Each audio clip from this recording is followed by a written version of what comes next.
right, we're live. Hello, everyone. Welcome to our Facebook Live. I'm Carly Seifert. I'm the creator of Busy Kids Do Piano. And this is my friend Jessica Olson, who agreed to be with us today, my friend and colleague here in Bozeman, Montana. And we're here to chat with you, and Jessica's going to give you some advice about getting back into the groove. We felt like this was a timely topic because I tend to have a lot of students after July and August come back and they're like, I didn't even look at a piano all summer. And there Sounds like I didn't look at a piano all summer either. Yes, I know. And my kids are students in music, so I understand how this goes. I know how this goes. So anyway, so we felt like it was a timely topic and good reminders for, oh, no sound. Let's see. All right, can you hear us now, Gail? Thanks for letting us know. Yes, thank you. Any sound now? I'm on a new laptop this month, so figuring things out a little bit.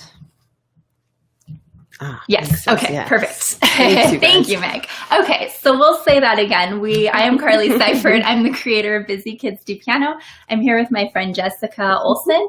She is a piano teacher as well. She's the president of the Montana State Music Teachers Association, and she's been teaching piano for 20 years. She has her, oh good, sound now. Thanks, Gail. Thank you for telling us. Yes.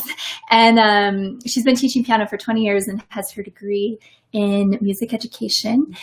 And we were just saying this is a really timely topic, getting back into the groove, because we as piano teachers and parents and musicians ourselves, August, September, we tend to come back to it and realize, oh, wow, we're out of practice. We haven't even really looked at a piano for a while, or our students are like looking at music like they've never read music before.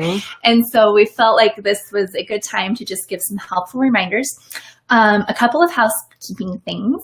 Real quickly, do feel free to weigh in with your questions, your comments. This is live. You are welcome to share your own experiences, or if you need clarification, do feel free to ask us.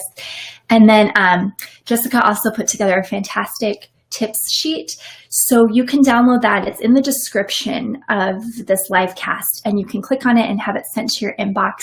And I would encourage you to print it and just keep it in your piano bench or your binder. I know we're all going to get back in the piano and with the best of intentions, but chances are that life happens and we'll have another lapse in practicing and lessons again. And those tips will kind of remind you about some of the things that we're going to go really deep into for today.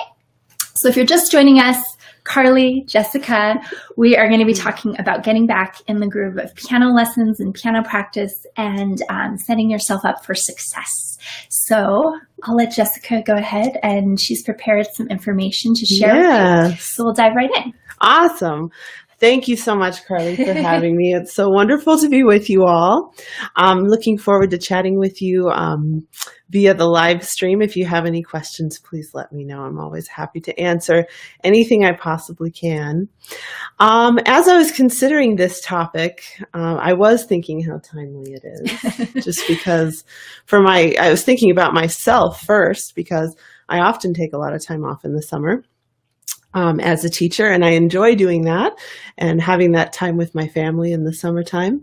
And so I actually sat down to play the other day, and I was so rusty, and I had to go through the whole thing that my students go through every fall, trying to remember the last thing I played and kind of get my technique going again. So this is a good time to talk about this. So my first tip for getting back into the groove is just not to be too hard on yourself. Begin with grace is what I'm calling this, tip number one. And just keep in mind that even professional musicians who have been playing the piano for 20 or 30 years, like I have, get kind of out of the loop when we take some time off. So as you're getting back into things, don't feel like you have to bounce back overnight. If you're a parent with kids in piano lessons, don't expect that they'll be able to play the thing that they played at their recital that they had been practicing for months and months and months perfectly right when they sit back down at the piano. Again, I think it's just important to give ourselves a little permission to be human first off. And I have a daughter that's a perfectionist, so when she hasn't played even like if she's playing an old song for fun or something and she'll come back to it and it doesn't sound as polished as the last time she played it, she gets so frustrated and like cries and feels really down on herself. So I think it's important if you have a kiddo like that, to just be really supportive and encouraging of them and help them give themselves grace as well. Yes. Parents are really important for so many reasons in the education of their kids. But one way I think we're the most important is modeling. And the way that we treat ourselves really influences the way they treat themselves. So let them into your mind. If you're trying to get back into the groove of working out, let's say, or get back into the groove of something you really enjoy doing, let them in and let them know that, man, that was really hard for me, this first workout, and I'm a little rusty. Yes, great idea. I'm going to have some grace for myself. With getting back into the groove of working out. Me too, yeah. More time off than on. Wagon there a little bit more. Yeah, exactly. So modeling that can be really important too for parents. Good point. Do you have anything else to say about tip number 1? You want to chime in? Yeah. Okay. I'll go on to tip number 2 then, which is start with review. So as a piano teacher, when I get started back in the fall again with weekly lessons, I always pick up my repertoire with the last piece or one of the last pieces they played during the last semester of study. So depending on how little they've played during the summer, we might have to go back 2 or 3 months, let's say, into what they were studying in February of the spring semester, and start with a piece that they've already played at that level. So the longer you've been away, the more important it is to go back further, because you'll just need more review. You'll have to review more levels the longer you've been gone. So encourage your students to pick up with something they already know, something they've played in the past, or if you just can't make them do a piece that they already know, make sure it's of a similar level to something they're really familiar with, even a month or 2 or 3 prior to where they left off. Learning loss is a big deal for teachers in every subject area. My sister's a first grade teacher, and she was commiserating with me the other day about how much learning loss really can happen over the summer, and how she approaches that. And it's a very similar way, going back and building fluency by reading things that they were studying months before the end of school. So that's my tip number 2. Start with review. Yes. You want to chime in I there? think that's a great point. And I see that always when my kids go back to school, and my daughter is going into 3rd grade, and I know the first couple weeks of school are always like very much review. So same thing with piano. Yes. Yes, that's very important. My tip number 3 is to energize yourself. And I think this might be the most important tip of all, because most of us started playing the piano, or our children started playing the piano for a specific reason, because we loved the sound of the piano, we loved a particular composer, a particular performer or style of music. And those were all things that energized us right at the beginning and gave us a lot of passion for learning to play the piano. So I think it's really important as the years go by to continue to rediscover those reasons for loving the piano, because usually they stick with us. And if we revisit things we loved about the instrument at one time, we can motivate ourselves to move forward through the hardest times, because we have to face it. Musical study is a very difficult and long-term commitment, depending on how serious you want to be about it, of course. But to reach the highest levels of accomplishment takes many years and a lot of dedication. So that process of re-energizing yourself is sort of continuous, but after a long break, I think it's even more important. So find something you once loved about music or once loved about the piano that really made you excited, and go see a concert. Explore learning a piece on YouTube that you just always wanted to learn, even if it's a really simplified version, and get back in the groove that way. Yes, I love that. I had an experience actually this past spring. I'd been just so busy. kind of creating content for my students that I hadn't been playing a lot for my personal self. And I went to a Lori Line concert, and she's one of my favorite musicians. I talk about her a lot with my students, one of my favorite pianists. And I went to her concert, and afterwards it was like I couldn't wait to sit back down at the piano and start playing some of her things again. And so she's kind of my go-to. If you have like a go-to song that you love playing, that's always something good to kind of start with and remind yourself. Absolutely.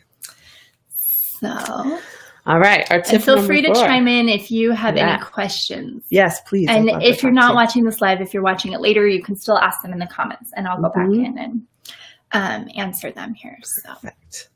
All right. My tip number 4 is to go off script. And what I mean by going off script is just to take your piano playing a little bit in a little bit different direction than maybe you have been going for a while. So with my students, if they're suffering from burnout, or if they are having a hard time getting back into our usual routine of reading a lot of music, working on a lot of technique, kind of your standard piano lesson fare, then we'll go off script for a while. We'll do a lot of composing, or we'll learn some pieces with chords, explore some pop styles, some jazz styles. Well, maybe we'll learn the blues scales. And I'm sure that those are all things that you offer in your program. Something a little bit out of your usual routine can really re-energize a student, or re-energize yourself. I remember at one point I had been playing a lot of classical music and performing a lot of classical music, which is all wonderful, and I love every minute of it, but I just needed a change of pace for a while. And so I learned, I taught myself a lot of chord pieces, did some kind of cocktail piano style pieces and playing. And that really changed things up for me just enough that I could dive back into my usual repertoire with a little more gusto. Yeah. So that is one thing I highly recommend. And I can't recommend composing enough, because I just think that for a lot of people, it sounds really scary. But just remember, composing is really just messing around at the piano, just sitting down and playing things at the piano and seeing what sounds good. And it requires really no background knowledge at all. A 5-year-old can compose. A 3-year-old can compose. And sometimes they're better because they don't get inside their heads like we adults do, where we are too caught up in, well, is this right? Or does this sound good? And they don't care. So let them be free. Exactly. So composing is my number one go off script, kind of go-to project for my students. But like I said, incorporating that chord learning and other kinds of pieces can be really helpful too. So that is my tip number 4. Tip number 5 is don't forget about your technique. So this is sometimes the hardest thing to convince my students to do. But it's probably the thing that makes them bounce back the very fastest out of any of the tips that I'm giving you today. So technique exercises would be things like short scales, scale patterns. It can even be 2-note patterns in certain articulations. So a smooth 2-note pattern or a bouncy 2-note pattern.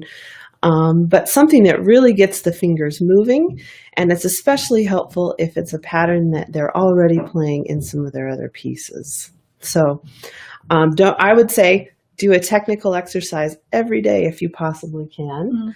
I once had a teacher who played just technique for 2 hours a day. Oh my goodness.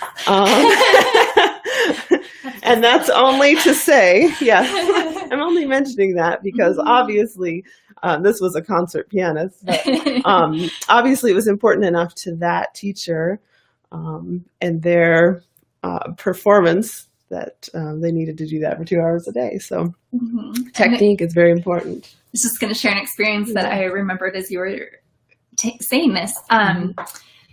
Probably it was a while ago, like 10, 15 years ago, I had a finger injury, the knife, slicing a bagel. And so I couldn't use my left hand for a couple of months. It was wrapped up like mummy style for a couple of months. And so I was still playing with my right hand, but it wasn't that exciting. So I wasn't playing that much. And then when I sat down at the piano again to try to learn some music, I was so my left hand felt so weak, and it was so frustrating. And one of the things that finally got me through the struggle was sitting down with my Hanon book and playing through Hanon every day for a week, just going through the entire book of exercises. Yeah. And they're rather mundane. They can be, yes. I tried to, vary it up with some different articulation and have fun with it. And it helped so much. It was what finally made my left hand feel like it was on par with my right hand again. Yeah. And then everything else was more enjoyable after that. So sometimes you do kind of have to do the... Yeah. Technical exercises really cannot be underestimated in their power to really make a fantastically athletic musician. It's really important. It's like going to the gym for your fingers. Exactly. So don't neglect those in your quest to get back in the groove. Anything else to add to our don't technique? Have anything, no. Okay. Tip number 6, make a schedule and stick to it. So as a mom myself, this is one of the most challenging parts of my life, I have to say. But I have to say also that it's one thing that my kids really enjoy, and especially in their musical studies. So I advocate this a lot. And every fall in my studio, I ask my students and parents to complete a schedule of all of their recurring activities. And then I ask them to show me when they're going to be practicing. I love that. Yeah. You might have to do that. Yeah. It's great. There's some accountability there. Sure. There is. You seeing and them taking the time to figure that out. And I do keep that right in front of me. So if it looks like they've had a light practice week, I don't usually bug them about one light practice week, but if it's been 3 or 4 in a row, we might break out the schedule and say, so how are your Tuesdays working out, or how are your Thursdays working out? And I have to say the level of practice in my studio has increased as a result of this. So I gave Carly, I actually provided to you the handout that I use for that schedule. So I'm sure that's something. Actually. Oh, well, I'll send it again. Okay. And you can make it available. Sheet, I'll make that available for everyone. So you're welcome to share that. Thank you. So use that schedule. And parents, again, this is another place where you can be a really, really good role model for your kids, because you might add to that schedule your daily workout or your some commitments that you have. And as your kids watch you follow through with those things day after day after day, whether you want to or not, that good modeling does rub off. And I understand completely I have two kids going into high school now who are both musicians. I have a cellist and a string bassist. And so we're always negotiating whose turn it is to practice and when, and making it a daily thing. And I actually have a minimum number of minutes that I ask them to practice during the week. And since we have started the scheduling system, it has not been nearly as much of a struggle as it was at one point. So that's something I really, really strongly advocate. The schedule, making it part of your daily routine, no matter what. And our motto is Bidia. I didn't want to, but I did it anyway. I think too, when it's part of your schedule, I noticed this with my kids. Because sometimes they want to practice, more times they don't, and that's typical. Yes. And when it's part of our routine, it's like non-negotiable. They might at first, when it's like we're getting adjusted to a new routine, they might be like, oh, Mom, I'm hungry, or I want to do this first. And it's just like, nope, this is what we're doing now. This is when we do our practicing, part of the routine, not negotiable. And then they kind of get used to it. Yeah, and once they see that they're not going to worm their way out of it, it becomes a little bit, and I know that's kind of off topic going into motivating your kids to practice, but I feel like that's the ongoing challenge, I feel like, for parents and teachers, is getting students to practice. But it does go hand in hand with getting back into the groove. It sure does, if you're not building it into your routine, you're not going to get back into those good practice habits. Yes. And getting back into the practice after a long break, especially, practice is the secret to success at the piano and at any instrument. So Yeah. That is, yes, in we the can way, only the do most so important much thing. as teachers. Yes, we're relying on our parents and students for a lot, and we know that, and we're grateful. Yeah, it's a commitment not just for students, but for the whole family. Yes. So we are thankful for parents that are involved in that. Yeah, absolutely. And like I said, I'll email that schedule to Carly, and hopefully it'll be helpful to some of you out there too. I'll add it into the comments section here so that you can download it and use it. Yes. So yes, let's see. We have a comment here. My 8-year-old daughter chuckled after you talked about excuses. Good conversation for us to talk about. Yes, my kids are so good at making excuses. They're always coming up with something. Yeah. And now I kind of know, like my daughter is always, oh, I'm thirsty. Oh, I'm so hungry. And so now I know, like, we do our snack before. I let her bring a glass of water in. She's out of like bargaining tools. Yeah. So we're just doing piano now. But getting into that, do I have a little time to talk about the circle of motivation? Oh, please do. Okay. Yes. This is something I talk about with my parents, and I know it's a little off topic getting into the practice realm of things. But we can enter the cycle of motivation at a couple of different points. So we can enter that cycle of motivation at time. We can enter it at accomplishment.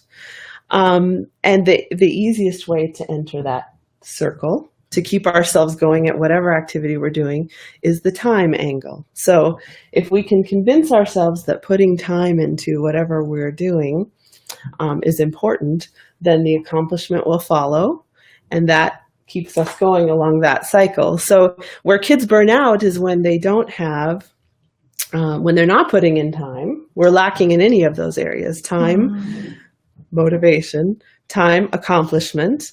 And kids who don't put time in are always lacking in accomplishment. So that's kind of the way we lose most of them. Yes, because then they become discouraged. Yes. They aren't excited. They aren't learning anything new. They're having kind of the same version of the lesson over and over each week. Exactly. And so, So just keep in mind that time is the easiest to control access point to that cycle. Yes, very good point.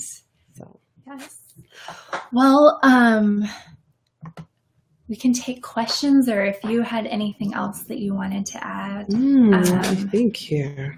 Bombard us with questions. Yes. That would be great. That's the beauty of being live, is that you can ask questions. Yes. And you have 2 teachers here. 2 teachers. Yes. Yeah. And this is the president of the Montana Music Teachers Association. So we are in the presence of greatness. Well, today. Thank you for saying She's so. like a celebrity. Oh my goodness. Would you tell my family? Please, please. Yes. So please feel free to ask questions if you want to even share your own experiences. If you have, Kate said she has a daughter at home who we maybe get on some practice challenges with. So if you have any experiences that you want to share to get specific feedback for your situation, please feel free to add it here. Yeah. And know that we're going to be dealing with that a lot in our studios. A lot in the coming weeks. And in ourselves. Yeah. It's back to school time in America here. And so, so there's a lot of people feeling your pain. Teachers, school teachers, music teachers, everyone. I don't see any questions popping up. We answered them all. Yes, it was such a thorough presentation, Jessica. But do feel free to use that download, print off your tip sheet, and keep it with you. Thank you so much for putting that together for everyone, Absolutely, Jessica. I'm happy to. Yeah, and it will just kind of, it's helpful to remind yourself of these things whenever you're coming back to a slump. I find like after Christmas vacation, sometimes students struggle a little bit, or I struggle a little bit. That's a common time. Spring break, and then of course end of summer. And maybe some of you are coming back to piano lessons for yourself, even after like decades off of piano, and you're hoping to get back into it. So useful advice no matter where you're at with things. And if you have questions afterwards, feel free to submit them in the comments, and I will do my best to respond to those. A couple of things. I'll be back on September 13th for our next live cast. We had members request a live cast on the topic of adding games to musical learning. So I've been working on a game packet for you, and I'll be here September 13th, 10 a.m. Mountain Time to talk about that. And then we open up for public enrollment again September 20th through, I believe it's the 27th or 28th. It's a 1-week period. So September 20th, we're open for public enrollment for Busy Kids and Busy Moms Do Piano if you're thinking about adding piano lessons to your list of activities this fall. Anything else you want to add? I just want to say thank you. Thank you for having me. It was so fun to interact with you all, and I really appreciate getting to spend this time with you. Yeah, well, thank you so much for being here. You're very welcome, and best of luck with your piano studies. I would love to hear some of you play at some point. Yes, I share some of their performances sometimes on my Facebook page. That's great. I'll look out for those. All right. Well, thanks everyone. Thank Have a you. wonderful Wednesday.